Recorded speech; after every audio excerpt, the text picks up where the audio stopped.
কি করে আজহারিকে গালি দিলা, কি করে মামুনুল হক আরবির হামজাকে গালি দাও, কি করে তোমার মসজিদের খতিব হক কথা বলে, রাজনীতি কথা বলার কারণে তুমি জামাত ইসলামের ট্যাগ দিয়ে গালি দাও।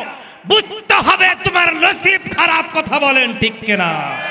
তোমার কপাল পুড়ে গিয়েছে রাজনৈতিক নেতা এবং কর্মীর কারণে। কষ্ট হয়। আজকে ওদের অবস্থা কি? ওদের খবর নাই, কি নাই? খবর নাই। হায় হায় হায়, মাঝে মধ্যে খালি কয় আসতেছে, আসেন বুবাইবা তুমি আইবা গো, এবার আইসা বসি আর পাইবা না। কথা কো বুবু আইবা তুমি আইবা গো, এবার আইসা বসি আর পাইবা না।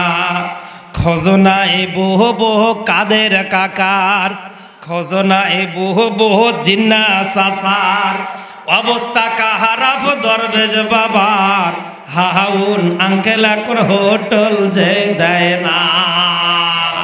বুবু আইবা তুমি আইবা গো, এবার আসলে বুবু সিয়ার পাইবা না। কথা কন ঠিক কিনা? কোন স্বৈরাচারীর জায়গা বাংলার মাটিতে হবে না। সৈয়দপুরের মাটিতে কোন স্বৈরাচারীদেরকে ভোট দিয়ে নির্বাচিত করব না। কারা কারা একটি হাত তুলে আল্লাহকে গভীর রাত্রে দেখা। যারা হাত তুলবে না তারা স্বৈরাচারী ভোট দিবে। হাত তোলেন, লিল্লাহে তাকবীর। হাত নামা। সামনের দিনে যত ভোট সব পাবে আল্লাহর কোরআন। কথা কন ঠিক কিনা? জোরে কন, কে পাবে? হ্যাঁ, সব কোরআন পাবে। আল কোরআনের আলো সংসদে জালো, বাংলাদেশের মুসলমান এক হো, বাংলাদেশের মুসলমান, সৈয়দপুরের মুসলমান, লিল্লাহে তাকবীর। আমার নেতা তোমার নেতা, আমার নেতা তোমার নেতা, লিল্লাহে তাকবীর। যাক, মনে হলো যে কেবল 9:30 বাজে। কয়টা?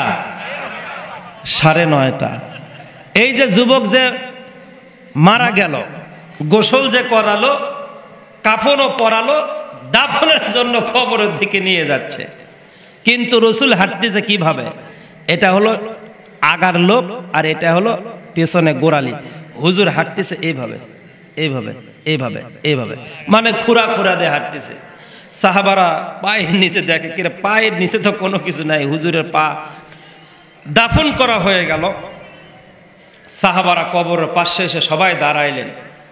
হুজুর, আপনার কাছে জানতে চাই, আপনি পায়ে কি ব্যথা পেয়েছেন? বলে না। তাহলে আপনি গোড়ালির নিচে ভর না করে সামনের দিকে। হুজুর বললেন এই প্রশ্ন? বলে হ্যাঁ। বলে আমি জায়গায় পাইনি, পা রাখবো কোথায়? সুবহানাল্লাহ। কি পাইনি? জোরে বলেন। বলে হুজুর আমরা তো ফাঁকা ফাঁকা ছিলাম, আপনার পায়ের সাথে কারো যেন পা না লাগে, আপনার শরীরের সাথে যেন কারো শরীর না লাগে, বেয়াদবি যাতে না হয়, এই জন্য আমরা দূরে সরে থাকি। কারণ আপনার সাথে বেয়াদবি করলে কে কে কে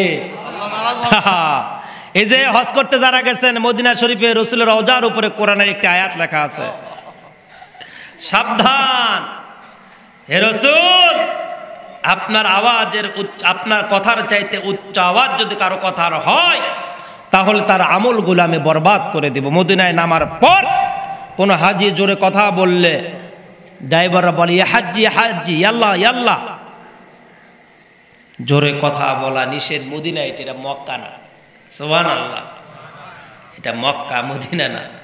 জিন্দেগি তোর যাইরে ফাঁকি দিয়া রে সোনার আদম, জিন্দেগি তোর যায় রে ফাঁকি দিয়া। হুজুর বললেন জায়গা নাই। সাহাবারা বললেন আমরা তো আপনার শরীরের সাথে শরীর লাগাই নাই, হুজুর জায়গা নাই, বলেনটা কি? হুজুর বললেন তোমরা যা দেখো আমি যা দেখি তোমরা তা দেখতে পাও না।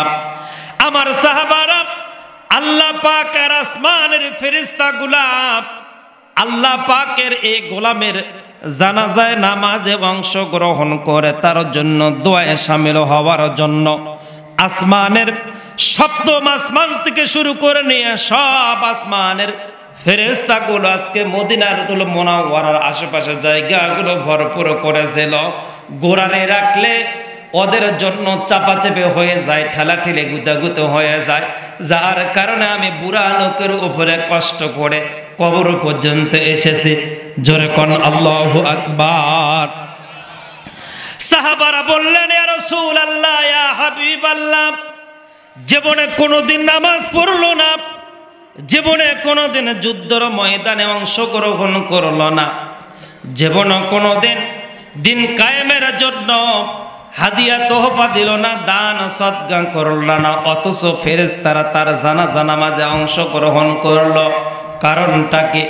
আমার ভাইয়েরা, আল্লাহ রাসূল বললেন কুল ইন কুনতুম তুহিব্বুনাল্লাহ ফাত্তাবিউনি ইউহিব্বুকুমুল্লাহ ওয়া ইয়াগফিরু লাকুম যুনুবাকুম ওয়াল্লাহু গফুরুর রহিম।